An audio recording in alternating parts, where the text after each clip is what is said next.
Assalomu alaykum aziz qarindoshlar, shu vaqtinglar xayrli bo'lsin. Biz bugungi darsimizda iPhone va iPad uchun nihoyatda qo'llanishchan bo'lgan bir hujjat boshqaruvchini olib keldik. Bu hujjat boshqaruvchi orqali yonfondan kompyuterga yoki kompyuterdan yonfonga va yoki iPaddan kompyuterga, kompyuterdan iPadga hujjat o'tishimiz nihoyatda qulaylashadi.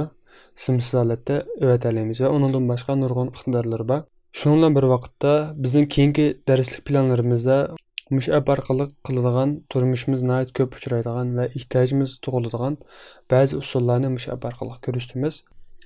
Undan so'ng biz birlikda App Store'ga kirib Documents bunga kirgandan keyin buni tushiramiz. Bu shaklda tushirib oldik. Men tushirib olganligim uchun qaytib tushirib o'tamayman. Buningki ulanmasini bevosita mush videoning ostidan besib App Store'ga bevosita ulanib tushirasanlar bo'ldi. Bu appning o'zi shu. Bu appni ochaylik. Ochgandan keyin qarasanglar, bunga o'xshash bir ko'rinmasi bo'ldi. Bular albom, ya'ni telefonimizningki rasm saqlangan o'rinlari, undan keyin tushirilgan qism va boshqa o'zimiz qurgan hujjatlar bo'lib, bu shaklda bo'ldi.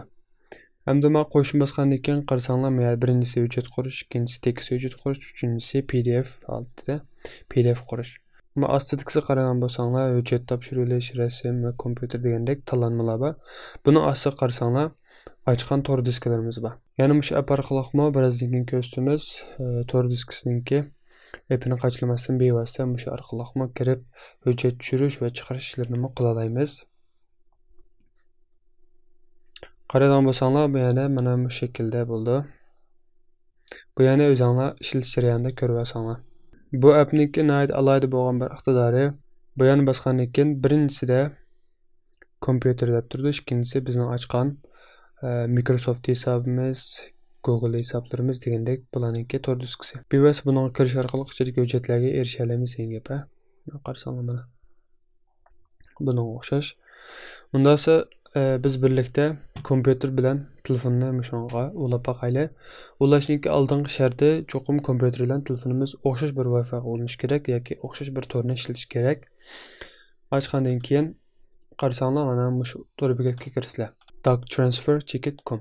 Buna kirgandan keyin bu yerda bizga 4 xonalik nomer kirgizishimizni talab qildi va yoki QR kod orqali ulansanglar bo'ldi. Yani biz ko'rgandek bevosita shuni bosamiz. Bosgandan keyin qarasanglar, mana 4 xonalik nomer chiqarib berdi. Biraz ilgari eskartgan tor bekat adresini bu yerda ko'rsatadi. Biz shu nomerni kirgizamiz bu yerga 2807. Kirgizgandan keyin telefonimiz bilan kompyuterimiz hozir bog'lanish bosqichida.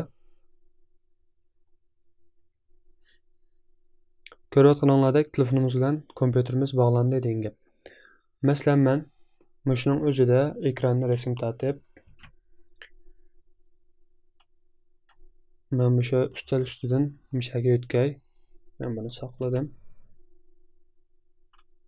Saqlagandan keyin kichiklatib qaranglar. Men buni bu yerga qo'yib berdim. Qo'yib bergandan keyin rasm yo'tkaldi. Hamda men yana buni cho'ngaytaylik. Hamda men yana buni qizilni besish orqali uzib o'tmasdan bevosita saqlab turib, keyingi qadam chekinay. Chekingandan keyin kompyuterimizda kesib avatga rasm bu yerda gayet normal bir shaklda ko'rildi degan gap. Ya'ni bu orqali rasm, muzika va boshqa hujjatlarni o'tayliklar va telefonimizning sig'imidan unumli foydalana olamiz degan gap.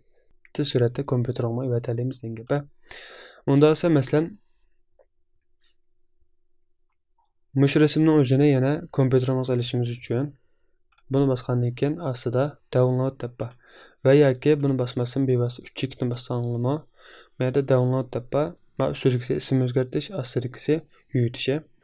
Endi biz buni bosgandan keyin bevosita tushirdi. Ko'rayotganinglardek tushirdi mana.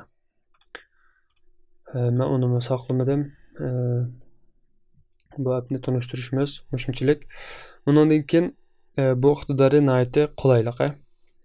Bu iqtidori bizga nihoyat qulaylik olib keldi. Undan keyin qaraydigan bo'lsanglar yana bu yerdagi add connection deganni bosgandan keyin biz qo'sha oladigan tor diskalar Dropbox, undan keyin Google diskisi, Box, OneDrive, ya'ni Microsoft'ningki tor disklari Bu arqılıqmı yana biz arqılıq mana biz arqılıq bevosita yangi hisoblarni bu yerdan qo'sha olasizlar degan gap.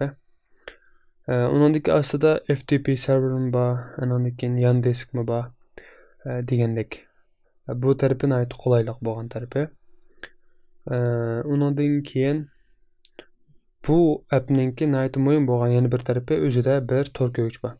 Va asli qarasanglar, o'ng taraf bulon qarasanglar bir tor ko'gichniki ulanimiz bor. Buni serhandan keyin qarasanglar mana shaklda chiqadi. Ham biz buni bosgandan keyin farqli holatda ko'znaklar ochildi. Buni bosgandan keyin yoshirin holatda ko'ra olamiz. Ko'rayotganingizda kamera yo'q. Buni bosgandan keyin hamma uchurlarga saqlangan holatda tor yuzida mashg'ulot olib bera olasizlar degan gap. Masalan, mana bu shaklda ochib qarasanglar, bu shaklda biz xohlagan tor bekatlarni mashg'ulot qila olamiz degan gap. Mana. Yana bu yerdagi qo'shni besish orqali yangidan ko'znaklarni ocha olasizlar. Google'ga kirib bu shaklda kira olasizlar degan gap. Buni ko'rishimiz sabab keyingi darslarimizda mushu iqtidorlardan foydalanib ba'zi qulaylik bo'lgan va kundalik turmushimizda kerakli bo'lgan ishlarni qilishni o'rganamiz. Bu shaklda darsimiz davom qildi. Agar boshqa taklif fikringlar va yoki bilinmagan ba'zi o'rinlar bo'lsa, inkasiz shaklda qoldirib qo'ysanglar, unda esa darsimiz mushachi bo'lsin. Texim ko'p qarindoshlardan foydalana olish uchun darslarimizni o'zaro tavsiya qilib qo'yishni, texim yaxshi bo'lgan darslarni ishlay olishimiz uchun qonunimizga ergashishlar birga darslarimizga bosh barmoq bosish orqali yoqtirishni unutmag'aysizlar. Allohga omonat.